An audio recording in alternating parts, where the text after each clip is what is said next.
चलिए आज आपको ले चलते हैं सुंदर जंगलों के शहर जिम कॉर्बेट में। ये हम आपको जिम कॉर्बेट म्यूज़ियम में लेके जा रहे हैं। देखिए तब तक आप इसको। बहुत ही सुंदर जिम कॉर्बेट यहीं पे रहा करते थे। डिटेल में हम अभी आपको बताते हैं।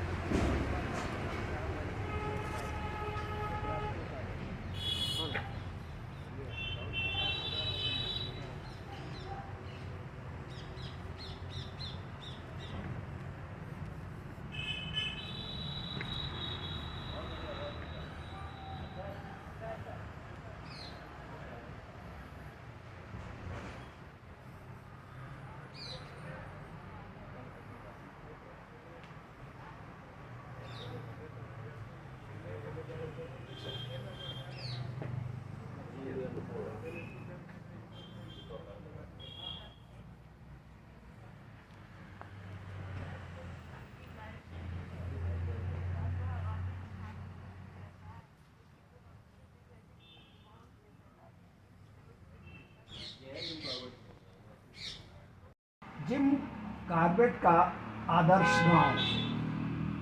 अक्सर मैं जब यहाँ पर शाम की नर्म धूप में लहलहाते खेतों व उनके पीछे नीले पर्वतों का मनोरम दृश्य देखती तो मुझे यह लगता कि यह दुनिया का सबसे सुंदर गांव है। ये शब्द जिम कॉर्बेट की बहन मैगी ने छोटी हल्द्वानी की प्रशंसा में लिखे। सन 1915 में कॉर्बेट ने 40 एकड़ कृषि भूमि खरीदी और यहाँ पर खेती करने के लिए 10-15 किसान परिवारों को रखा। कॉर्बेट ने इस गांव का नाम छोटी हल्द्वानी रखा और यहाँ के निवासियों की भलाई के लिए कई कदम उठाए। कॉर्बेट ने रहने के लिए घर बनवाए, सिंचाई के लिए नहर व गांव वासियों तथा फसल की रक्षा के लिए गांव के चारों ओर एक दीवार का निर्माण भी कराया। कॉर्बेट के लिए गांव वाले परिजनों के समान थे और वह उनके साथ तीज त्योहार में मिलजुल कर भाग लेते। कॉर्बेट का गांव वासियों से इतना लगाव था कि जब वह केन्या जाने लगे तो उन्होंने अपनी इस भूमि को बेचने की जगह उन्हीं गांव वालों में बांट दिया। Thank you Jim Corbett. इस घर की गाथा। यह बंगला कॉर्बेट ने सन 1922 में बनवाया था। पत्थर व चूने से बना यह भवन जिम व उसकी बहन मैगी का सर्दियों का निवास स्थान था। घर के आसपास काफ़ी भूमि है जिसका कुल क्षेत्रफल 1.65 हेक्टेयर अर्थात 22 बीघा है तथा इस पर बने भवन की रूपरेखा कॉर्बेट ने नैनीताल स्थित आवास के समान है। कॉर्बेट के समय में भवन को एक छोटी सी नहर स्वच्छ पानी पहुंचाया करती थी। घरेलू कार्यों के अलावा यह निर्मल जल बगीचे की सिंचाई के प्रयोग में भी काम आता था। सन 1947 में जब कॉर्बेट व मैगी केन्या में जा बसे तो उन्होंने यह संपत्ति चिरंजी लाल को बेच दी। इसके बाद 1965 में इसे वन विभाग ने इस भवन को खरीदकर इसे कॉर्बेट को समर्पित कर एक संग्रहालय का रूप दिया। Thank you. आइए अब ले चलते हैं आपको म्यूज़ियम की तरफ। जैसा कि साहब ने बताया था इस म्यूज़ियम के बारे में, ये जिम कॉर्बेट के माताजी जिम मदर, इनके फादर विलियम कॉर्बेट, उनके डिटेल में लिखा हुआ है, आप पढ़ लीजिएगा। ये वही स्थान है जहाँ पे जिम कॉर्बेट साहब रहा करते थे। जो मैगी के बारे में साहब बता रहे थे, जो उनकी बहन है, सिस्टर, वो मैगी इन्हीं के साथ थी और फिर ये यहाँ से कीनिया चले गए थे। ये जिम कॉर्बेट का परिचय, ये जब उन्होंने रेलवे ज्वाइन किया था तो रेलवे का वो उस समय का फ़ोटो, क्या स्थिति थी नॉर्दर्न रेलवे। अब ये कॉर्बेट टाइगर रिजर्व इन्हीं के नाम से बना गया। फिर जब कॉर्बेट आर्मी अफसर 1971 में 500 कुमाऊँ रेजिमेंट सेंट्रल, यहीं से फिर ये वर्ल्ड वॉर फ्रांस में भी गए थे इनको लेके। सेना अधिकारी के रूप में कॉर्बेट, ये दुर्लभ चित्र। इन्होंने एक व्यापारी के रूप में भी कॉर्बेट रहे हैं। मैथ्यूल एंड कंपनी, जो यहाँ पे ही बगल में एक वो आयरन सोर वाला वो है, जहाँ जंगलों से वो ला के करते थे। हाँ, आयरन रिच फाउंड्री, जो हमने वहाँ पे भी बताया था। FAG मैथ्यू एंड कंपनी नामक वेबसाइट प्राप्त हुआ 19 एज ए बिजनेसमैन इनके बारे में है। ये live sketch of Jim Corbett बताया गया है, इसके बारे में आप पढ़ लीजिएगा। मेन ये है जिम कॉर्बेट क्यों जाने जाते हैं। Man eater Kumaon shotted Jim Corbett, ये अलग अलग मैन ईटर्स हैं, इनका वो दिखाया गया है। मैन ईटर आदमखोर की संरचना क्या थी वो बताया गया।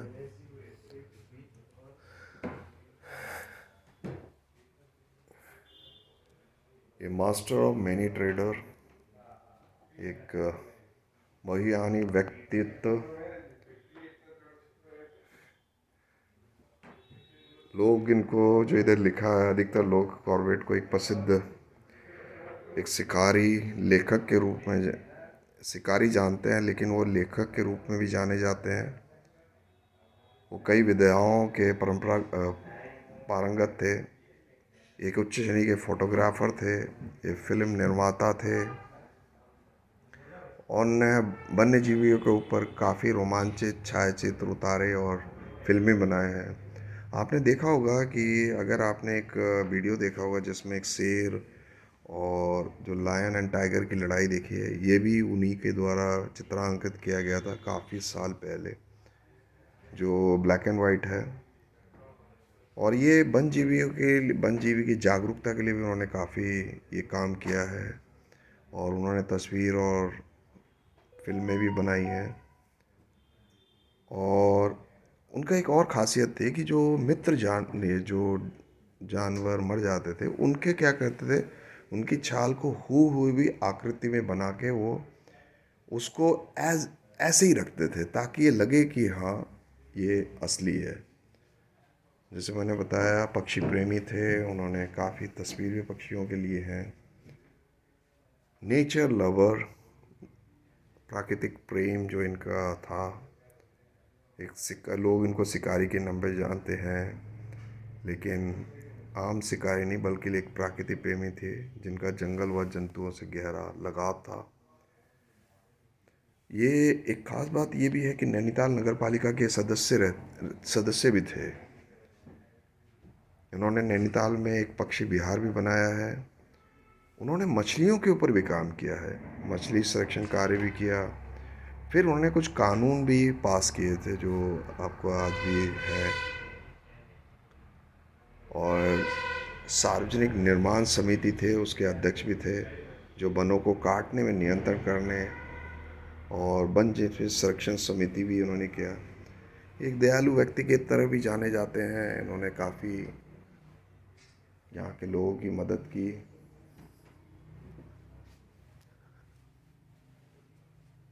ये इनका देखिए, कुछ इनके अपने ये पालकी, बहुत बढ़िया पालकी बनाई है देखिए। यहाँ शायद बैठ के जाया करते थे। इनके ये देखिए, इनका डंडा, स्टिक, इनका कैप, ये एक मग, और इनके कुछ औजार वगैरह थे यहाँ पे जो उस समय ये यूज़ किया करते थे। ये संग्रहालय में आप आइए ज़रूर, यहाँ पे देखिए इनके कितने सारे वो हैं, प्लेट, ट्रे, कप्स। ये जिम कॉर्बेट के ऊपर जो किताबें हैं वो किताबें देख लीजिए। इन्होंने जो खुद अपनी लिखी हुई हैं अपने हैंड राइटिंग में वो किताबें हैं। कुछ दुर्लभ दस्तावेज, जंगल स्टोरी, ये बुक्स वगैरह हैं।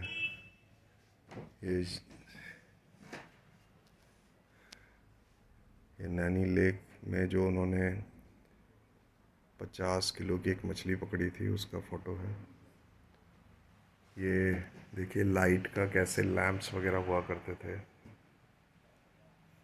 ये कुछ शिकार का वो देखा है। ये इनका मेज, कुर्सी, छोटी सी अलमारी, और इनका बेड देखिए कितना खूबसूरत इनका बेड है। और ये रेस्टिंग चेयर जो कहीं पे भी ले जाके आप बैठ सकते हैं, जो आज भी प्रचलन में है। ये इनका चेयर था। ये पकड़ने के लिए ये अलमीरा। ये युवा व्यवस्था की जिम कॉर्बेट साहब, हैंडसम गाय। खास बात देखिए, ये देखिए फॉरेनर्स भी यहाँ पे आए हुए हैं, ये लोग भी यहाँ देखने के लिए।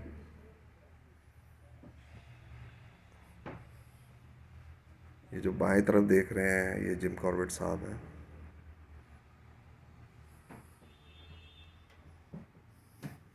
ये उस समय की दुर्लभ तस्वीर। ये एक स्टैम्प जो इनके याद में किया गया जिम कॉर्बेट के।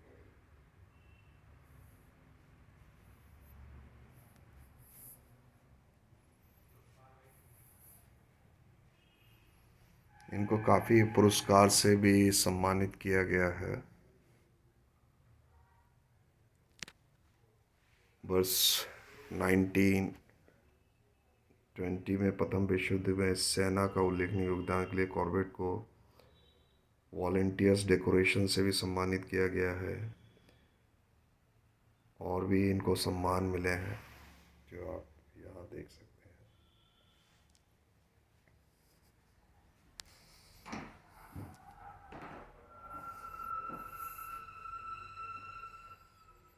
ये कुछ ऐसे व्यक्तित्व हैं जो इनके साथ जुड़े हुए थे। ये यहीं के हल्द्वानी के ही लोग हैं, अलग अलग। इसमें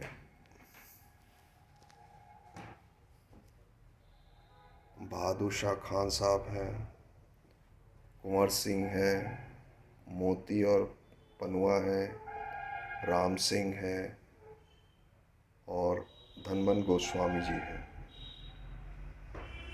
और अगर हम ब्रिटिश एसोसिएशन की बात करें, ब्रिटिश से जो जुड़े हुए थे, इसमें लॉर्ड लिथनग्लो, लॉर्ड मैल्कम हैली, फिर चैम्पियन साहब थे, मेजर हेनरी थे।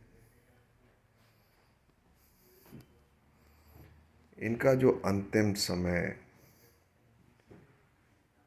जो ये दिखाया गया है कि ये जन्मे तो नैनीताल में है 25 जुलाई 1895 में, और जो उन्होंने इंतकाम हुआ वो नायरी में हुआ था 19 अप्रैल 1955 में। वहाँ पे इनका ग्रेवयार्ड। बड़ा जीवन संघर्ष, इंडिया से पैदा होके लास्ट कीनिया तक का सफ़र।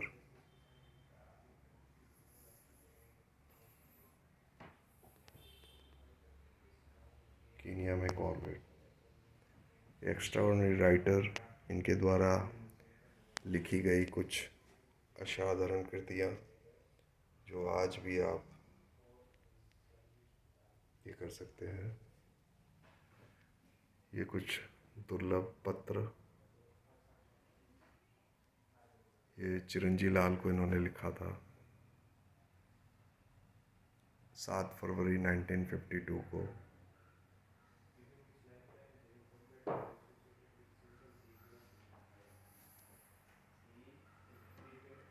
ये नेगी जी को लिखा था इन्होंने।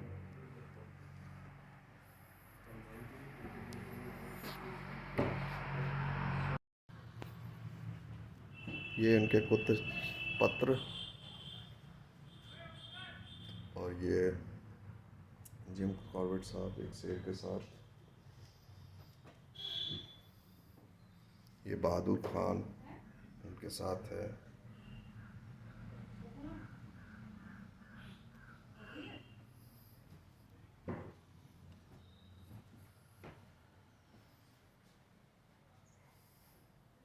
ये 1948 में जो उन्होंने हॉकिंस को एक पत्र लिखा था।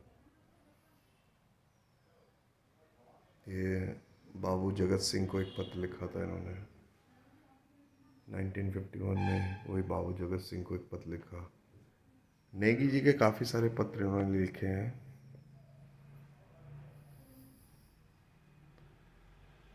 यूनिफॉर्म में आप इनको देख लीजिए, ट्रेडिशन में। ये इनके बैम्बू ये सारे रखे हुए हैं।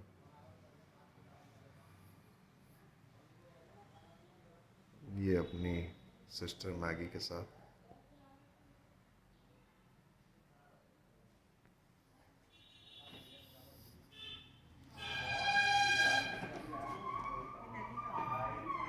ये इनकी बंदूक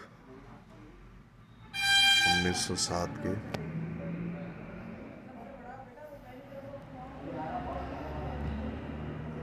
ये देखिए शेर, कितने बड़े बड़े शेर थे। चलिए, आप सबको जब भी आप इधर से गुजर रहे हों तो ज़रूर आइए कुआओं में।